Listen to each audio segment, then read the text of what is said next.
Здравейте, скъпи ученици, учители и гости! Добре дошли в специалното празнично издание на Училищни новини. Аз съм Руслан, вашият училищен репортер. Днес ще ви заведем на едно бързо пътешествие из нашето любимо училище, за да чуем историите и мечтите на онези, които го правят толкова специално, учениците, учителите и нашия директор. Започваме с най-цветната част на нашите ученици. Аз съм Моника и съм ученичка в втори клас. Ако имаше вълшебна пръчка, какво би променила в училище? Ще направя часовете по 10 минути. Аз съм Ани, съм ученичка от втори клас. Коя е най-смешната случка, която ти се е случвала в училище? Когато обърках училищната врата и влязох в четвърти клас. Аз съм Никифор и съм ученик от четвърти клас. Как би изглеждало училището, ако беше направено от шоколад? Щеше да има шоколадови стени и врати, а за обяд шоколадови стенца. Аз съм Стелио, ученик от четвърти клас. Какво би казал на учителя си? Благодаря, че ни научи да сме добри хора. Аз се казвам Тодор и съм ученик от четвърти клас. Коя е най-хубавата изненада, която някой те е правил в училище? Когато всички ми подариха картички за рождения ми ден. Аз съм Фидана и съм ученичка във втори клас. Какво правиш, когато някой в класа ти е тъжен? Ще го прегърна и ще му подаря рисунка. Аз се казвам Ангелина и съм от трети клас. Ако можеш да подариш нещо на учителя си, какво щеше да бъде? Аз се казвам Малек и съм от първи клас. Какво обичаш най-много да правиш в междучасието? Да играя на крайничка. Аз се казвам Михани и уча в първи клас. Ако училището беше на друго място, къде щеше да е? В замък, литери и принцеси. Аз искам да стана адвокат, за да защитавам правата на хората. Аз искам да стана козметик, да правя хората красиви. Аз искам да стана физиотка, да правя хората хубави. Аз искам да стана шеф-добър и да участвам в кулинарните състезания. Аз искам да стана футболист, защото обичам спорта.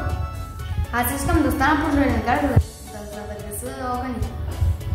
Аз искам да стана учител, защото обичам децата и искам да ги уча. Аз искам да стана полицай. А сега да чуем и нашите вдъхновяващи учители, хората, които с усмивка и търпение ни водят напред всеки ден. Здравейте, аз съм Драгомир Тотков, училищен психолог в ОБ Свети Кирил и Методий. Какво най-много обичате в работата си? Най-много в работата си обичам това, че работя с деца и имам шанс да ги направя малко по-добри хора. Казвам се Павлета Каменова, учител по теория и практика на гимназиален етап. Какво пожелавате на учениците по случай празника? Никога не забравяйте, че пътя към успеха е в ученето, но винаги следвайте мечтите си. Здравейте, аз се казвам Ралица Боянова и съм ресурсен учител. Какви са най-важните качества, които трябва да притежава един учител? Въпросът е интересен, може би търпение на тибетски монах, очи на сова, уши на прилеп и други такива супер сили. Шегувам се, разбира се, търпението според мен е най-важно. Да изчакаш, да видиш нещо по-добро от вчера, с надежда за утре.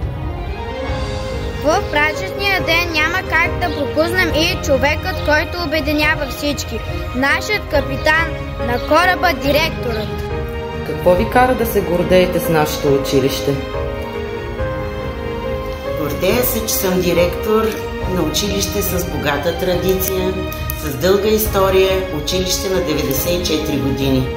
Едно училище, което е със съвременен облик, с динамично развитие, развиващо се, предлагащо възможности за модерно образование на нашите ученици.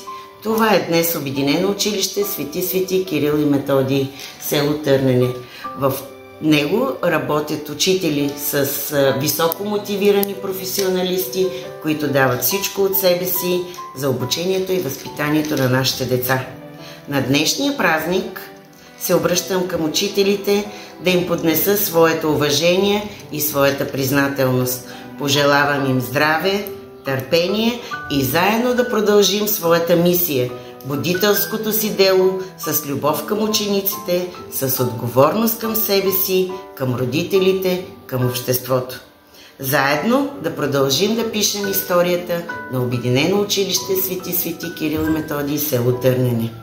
На учениците пожелавам да бъдат добри хора, да успяват със знания и умения, да се гордеят, че са възпитаници на нашето училище, да бъдат силни, ученолюбиви и да следват мечтите си, да пазят традициите на нашето училище, да почитат всеотдайността на своите учители.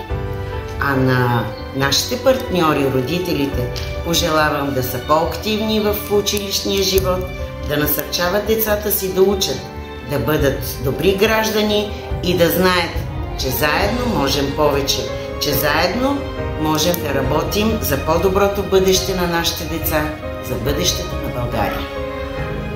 Ние обичаме нашето училище!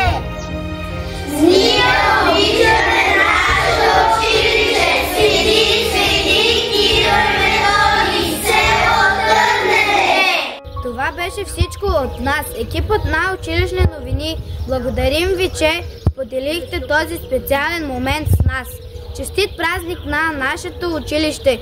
Бъдете здрави, усмихнати и винаги горди, че сте част от нашето прекрасно училищно семейство.